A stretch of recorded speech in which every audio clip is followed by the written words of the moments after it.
अम्मी मैं आज स्कूल नहीं जाऊंगी। मेरी तबीयत बहुत खराब है। स्कूल में मुझसे बैठा नहीं जाएगा। आप मेरी बात क्यों नहीं सुन रही? मैं तो रोने लगी थी और रोते हुए अपनी अम्मी से इल्तिजा में कहने लगी कि मुझे स्कूल मत भेजें। मगर मेरी अम्मी भी जिद पर आ चुकी थी। कहने लगी कि अभी के अभी अपने बिस्तर से निकलोगी या मैं तुम्हारे अब्बू को बुलाऊं। अगर उन्हें पता चला कि तुम एक मर्तबा फिर बहाना बना रही हो तो जानती हो ना वो तुम्हारा क्या हशर करेंगे। पढ़ाई के मामले में मेरे अब्बा बहुत सख्त थे। पहले 3 दिन से मैं स्कूल से मुसलसल छुट्टी करते हुए आ रही थी।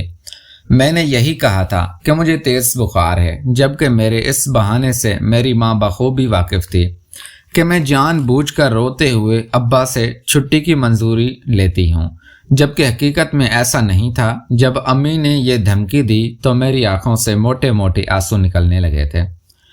मैं कहने लगी कि अम्मी मुझे सर मुस्तकीम बिल्कुल भी अच्छे नहीं लगते, वो बहुत बुरे हैं, बात बात पर मुझे मारते हैं, मुझे उनके पास पढ़ना अच्छा नहीं लगता। मैं रोते हुए ये बात कह रही थी मगर अम्मी ने अगले पल एक थप्पड़ मेरे गाल पर मार दिया। कहने लगी कि तुम चुपचाप अपने बिस्तर से उठ रही हो या मैं तुम्हारे पापा को बताऊं। पहले ही तुम दिन ब दिन मार्क्स कम लेते आ रही हो। टेस्ट देखो अपने पहले, जो तुम्हारे टीचर्स तुम्हारी तारीफ करते नहीं थकते थे, अब हर दूसरे दिन तुम्हारी शिकायत मिल रही होती है कि तुम पढ़ाई में दिन ब दिन गिरती जा रही हो।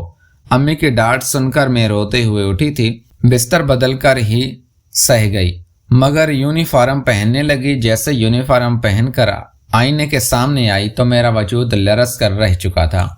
मेरी रंगत उड़ने लगी थी। खौफ सा मुझ पर तारी था। मैं क्या करती? अपनी माँ को कैसे बताती कि सर मुस्तकीम बहुत बुरे हैं, वो मेरे साथ अच्छा सलूक नहीं करते। 3 दिन तक स्कूल से छुट्टी की थी। थोड़ा बहुत नाश्ता किया और फिर मेरी वालदा मुझे स्कूल छोड़ने के लिए निकल। मैं 7वीं जमात की तालिब इल्म थी। मेरे वालिद तो ऑफिस जा चुके थे। मेरी वालदा ही मुझे स्कूल छोड़ा करती थी और वापसी पर मैं स्कूल की बच्चियों के साथ वापस आ जाया करती थी। मेरी वालदा मुझे स्कूल के दरवाजे पर छोड़ने के लिए आई तो तब भी वहां पर मोटरसाइकिल पर सर मुस्तकीम भी पहुंच चुके थे। सर मुस्तकीम ने पलटकर मेरी जानिब देखा और फिर चेहरे पर एक मुस्कुराहट फैल चुकी थी।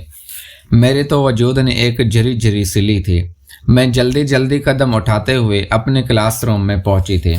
मेरा दिल पूरी कुव्वत से धड़क रहा था क्योंकि आज 3 दिन पहले जो कुछ स्कूल में मेरे साथ हुआ था मैं कभी भी भूल नहीं सकती थी। वो मंजर याद आता तो दिल चाहता कि मैं चीख चीख कर रोने लग जाऊं क्योंकि सर मुस्तकीम ने मेरे साथ ठीक नहीं किया था। उस रोज मेरे इंग्लिश की टेस्ट में 2 नंबर कम थे। मैं जानती थी कि मेरी वो गलती है मगर सर ने मेरे 2 के बजाय 6 नंबर काट लिए थे। पूरी क्लास में एक मेरे कम नंबर आए थे। मुझे तो हैरत हो रही थी कि भला मेरे इतने नंबर कैसे काट सकते हैं।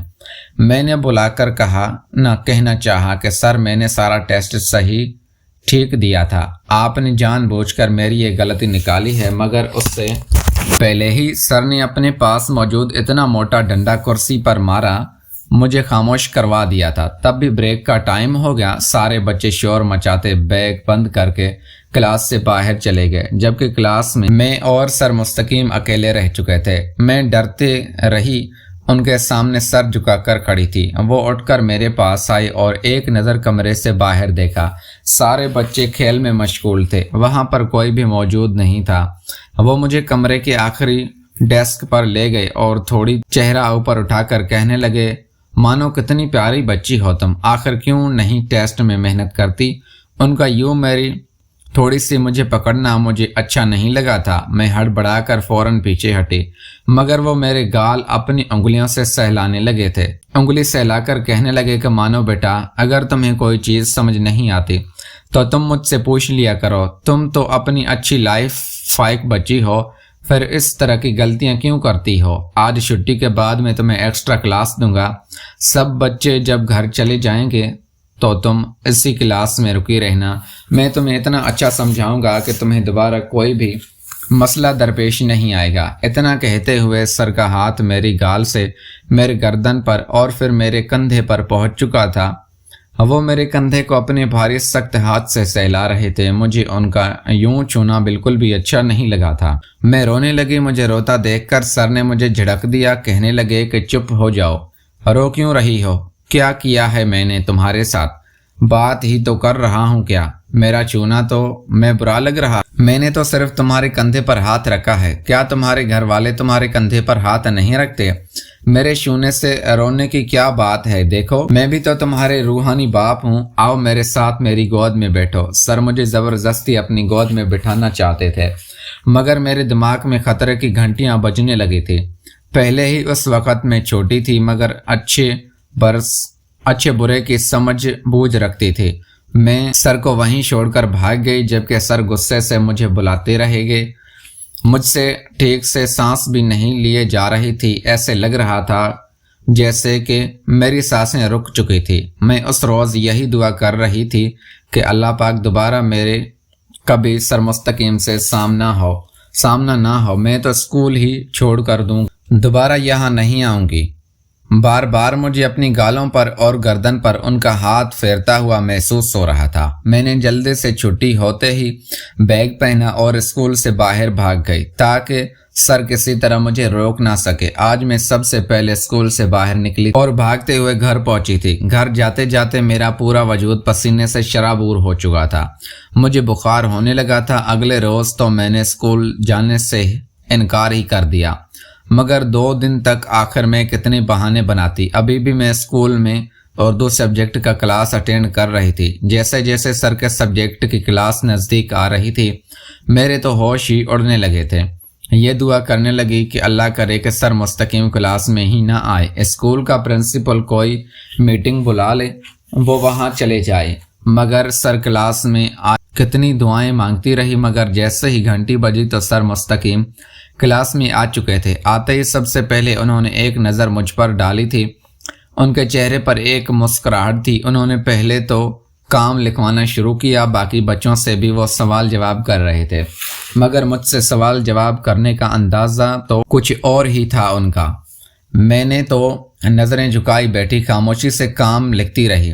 میں سب بچوں کی کاپیاں چیک کر رہی تھی، میری کاپی انہوں نے آخر میں چیک کی تھی۔ میں نے ایک ایک لفظ بالکل ٹھیک ٹھاک لکھا تھا تاکہ سر کو کسی بھی طرح کی شکایت کا موقع نہ ملے، مگر اس کے باوجود سر نے میری کاپی کے صفحے پر سرخ پینسل سے لے کر اس میں ڈال دیا تھا۔ کہنے لگے کہ یہ کیا کام ہے، تم ایسے لکھتے ہیں، دن بدن تم بہت نالائق ہوتی جا رہی ہو۔ میرا نام مانور تھا، سب مجھے پیار سے مانو کہتے تھے۔ میں نے ڈرتے ڈرتے کہا کہ میں نے کام تو بالکل ٹھیک لکھا ہے، یہ دیکھیں ایک ایک لفظ میں نے ٹھیک لکھا ہے۔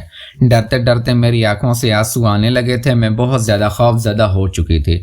مگر سر نے آج میرا ہاتھ پکڑ کے کہنے لگا کہ جاؤ اپنی پینسل لے کر آؤ۔ میں ڈرتے ڈرتے پینسل لے کر آئی تو انہوں نے اپنے پاس ایک کرسی کھینچ کر مجھے بٹھا دیا اور میرے ساتھ پوری رات۔ پیارے دوستوں، میں امید کرتا ہوں ہماری کہانی پسند آئی ہوگی آپ کو۔ اگر کہانی پسند آئی ہے تو ویڈیو کو لائک کر کے چینل کو لازمی سبسکرائب کریں۔ ملتے ہیں اگلی ویڈیو میں۔ Thanks for watching.